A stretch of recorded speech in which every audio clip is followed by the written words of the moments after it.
What is going on, everybody? Welcome back to the channel. After Sound here, bringing you Splinterlands content every single day. We also stream right here on this channel every Tuesday, Thursday, and Sunday morning, so come by and say hello.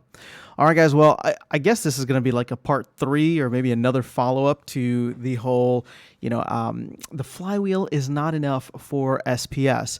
And I'm not really going to focus on the flywheel. I'm trying to focus on other areas that could provide direct utility to SPS. And one of the things that I think could actually do that and has done it in the past traditionally is vouchers, right? So I'm looking specifically at the utility that vouchers have and may have, again, this is speculation, may have coming up. We know that the team wants to do something with guilds. We know that there's going to be upcoming promo cards, maybe a promo set, right? So it's speculation in the sense that we know the syncs are coming, but there have also been syncs for the last 8 months, right? Since September of last year, or I guess 7 months, with Tower Defense and Rift Watcher packs, but the demand hasn't been quite there. So will the demand be there?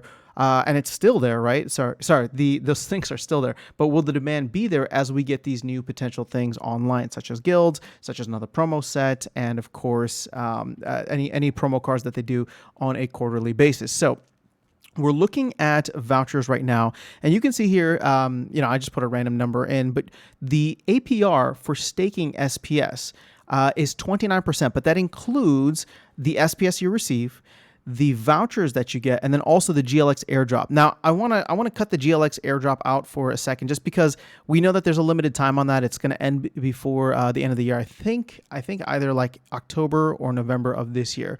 And Peak Monsters actually has a really nice breakdown here. So just SPS and vouchers gives you 19%. So, and you can see that from SPS, it's about 13%, and from vouchers, it's 6%, 6.65%. So I did the math already, right? And with vouchers currently, let's see here. Well, let's go to vouchers. Vouchers are currently at about like 11, 12 cents. Where are they? Yeah, there you go, 11 cents. Okay, this is not a price prediction. This is not financial advice.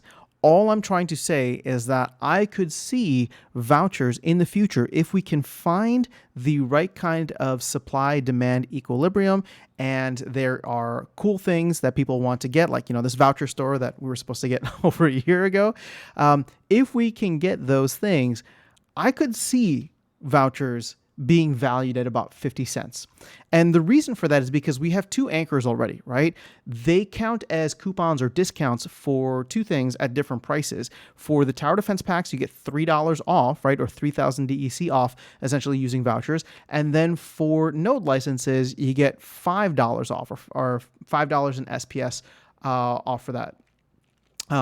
So when you think through like that value, the demand needs to be there, right? And we haven't seen any node licenses sell. I'm sure it's been very few and far between when it comes to Tower Defense, but we know that there's a Tower Defense game coming, right? That is on the roadmap. We've seen that, we've gotten the beta already, and we have a rough, timeline of end of May. So that could bring in, potential voucher syncs. And then of course, what's tied to SPS going up is are the node license sales. So that's kind of like a chicken and the egg problem. But the reason that I'm picking 50 cents, again, arbitrarily, right? It's not a price prediction. I'm just saying picking 50 cents is because it's a nice kind of 4x from where we are right now, right? I'm kind of imagining us at like 12.5 cents, 4x from that, or 4x above that would be roughly 26%. So we'd increase the overall APR an additional 20% from where it's at now.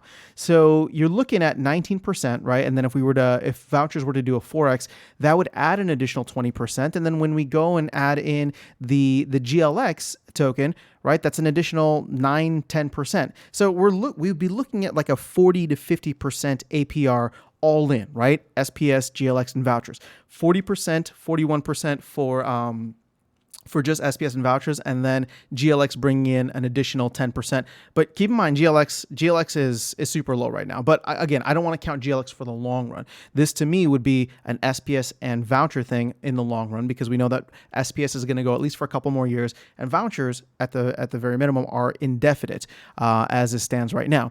So the reason I like that 40 to 50% range is because it's kind of in line with where the liquidity pools are at, right? So you have, just under 50% here, 43% for SPS and ETH, 46% for SPS and Hive.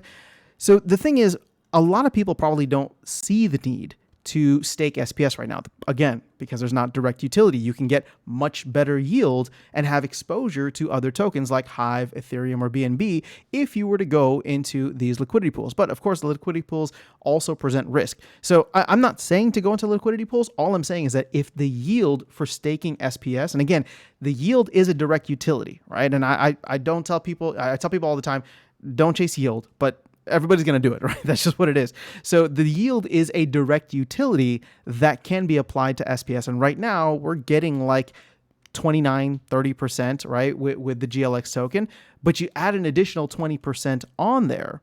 And all of a sudden it becomes very competitive with BNB, Ethereum, and the swap.hive pools, right? And even the SPS and DEC pool, because this is just over 40% when you combine them. So, ultimately to me, that is an area in which I'm hoping that we get more voucher utility, because then that leads to direct SPS utility, right? If there are a bunch of cool things coming out in the game and you need vouchers for them, people will stake SPS or they'll buy node licenses, but that's still a sore topic, right? So like this voucher issue, I don't think would have been an issue had node licenses never gotten them, but I'm moving past that.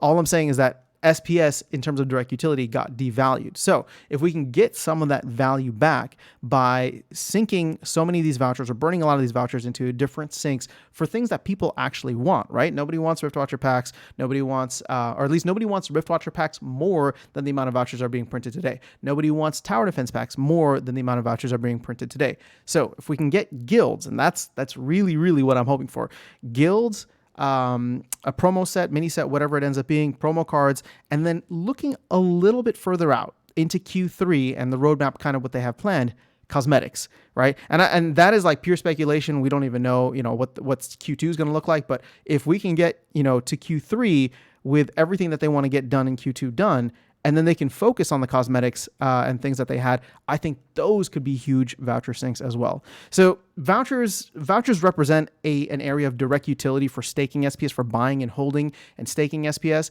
And so, to me, if we can get more value to them and people just aren't selling them left and right, like I do, right? Then I think that's something that could be really, really beneficial for SPS and aid it, right? Aid it in its attempts to go to the moon with not just the flywheel, but all these other areas of direct utility.